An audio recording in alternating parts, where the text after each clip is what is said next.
Որ կողմի հետ բանակցություններով Հայաստանը Սիրիա վերադարձրեց 44-օրյա պատերազմում գերեվարված երկու վարձկաններին։ Փաշինյանն ասում է, Դամասկոսի հետ բարեկամական հարաբերություններն են նպաստել այս որոշմանը։ Էպիկենտրոնը խնդրում է կոնկրետացնել, Բաքվի ու Անկարայի հետ այս հարցով բանակցություններ չեն եղել։ Յուսեֆ Ալաբետ Ալ-Հաջը եւ Մուհարրաբ Մուհամմադ Ալ-Շխերը Հայաստանում ցմահ ազատազրկվել էին 44-օրյա պատերազմում Ադրբեջանի կողմից փողով կռվելու համար։ Մենք վերադարձի վերաբերյալ խոսել ենք Սիրիայի իշխանությունների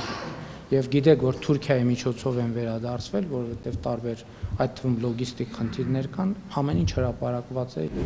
Բարեկամական Իրանի մտահոգություններին ուշադիր հետևում են, ամեն ինչ կանեն դրանք փարատելու համար։ Փաշինյանն այսպես է արձագանքում Իրանի դեսպանի կոշտ հայտարարություններին Երևանում իրենց դեսպանատան մոտ կազմակերպվող ցույցերի վերաբերյալ։ Դեսպանն ասել էր, Թեհրանում ձևավորվում է պատկերացում, որ Հայաստանը դառնում է կենտրոն Իրանի դեմ թշնամաբար տրամադրված ուժերի գործողությունների համար։ Դուք տեղյակ եք, որ մենք Հայաստանում ընդհանրապես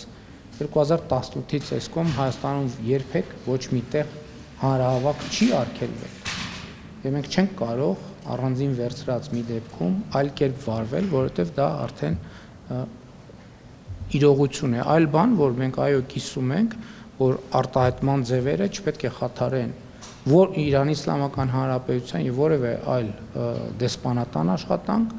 Թեհրանի պաշտոնական ներկայացուցչի կոշտ հայտարարությունները հնչեցին ճիշտ նույն օրը, երբ Երևանը Վաշինգտոնի հետ հստակեցրեց թրիփի իրականացման շրջանակը։ Իրանն այս ճանապարհը համարում է իր կենսական շահերին առնչվող կարմիր գիծ։ Փաշինյանը վստահեցնում է, օգոստոսին Հայաստան այցելած Իրանի նախագահին տվել են բոլոր հարցերի պատասխանները։ Քննարկումների ընթացքում մենք մեր միջազգային գործընկերների կարծիքները, մտահոգությունները հաշվի առնում ենք եւ բանակցելիս փորձում ենք այնպես անել, որ հնարավորինս հավասարակշռված լուծումների գանք, ինչը կարծում եմ այս դեպքում ստացվել է։ Թուրքիան շարունակում է Սյունիքով անցնող ճանապարհը Զանգեզուրի միջանցք անվանել։ Այդ երկրի արտգործնախարարը հայտարարել է, հուսով են Զանգեզուրի միջանցքի իրականացումը տեսնել, ինչպես ցանկանում է Ադրբեջանը։ Ֆիդանն ասել է, թրիփի շրջանակային փաստաթուղթը Բայրամովի հետ մոտ 2 ժամ քննարկել են ու այն համոզմանն են, որ ադրբեջանական կողմի հեռանկարները կարևոր են։ Այնինչ մենք անվանում ենք Զանգեզուրի միջանցք, նրանք անվանում են թրիփ, ասել է Ֆիդանը։ Trip diye adlandırıyorlar onlar. Bizim Zengezur koridoru dediğimiz yere. Երևանում պնդում են միջանցք չկա, կա անխոչնդոտ ճանապարհ, այնինչ գրված է թղթի վրա։ Թրիփը առանցքային ներդրումային ծրագիր է Հայաստանի ու Միացյալ Նահանգների միջև։ Այդտեղ բաժնեմաս ունենալու են Հայաստանի Հանրապետությունը եւ Միացյալ Նահանգները։ Եվ եթե այդպիսի հարց ծագի հանկարծ ուրիշ բաժնե տիրոջ ներգրավման, դա պետքա տեղի ունենա երկու բաժնետերի համաձայնության պարագայում միայն։ Ես կարդում եմ տեքստից։ Եթե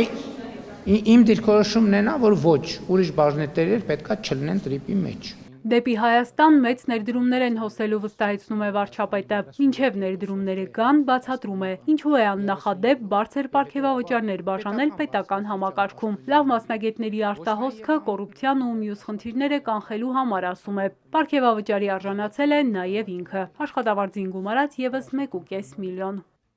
Էրմինե Ղարիբյան, Հարություն Հովսեփյան, Էպիկենտրոն։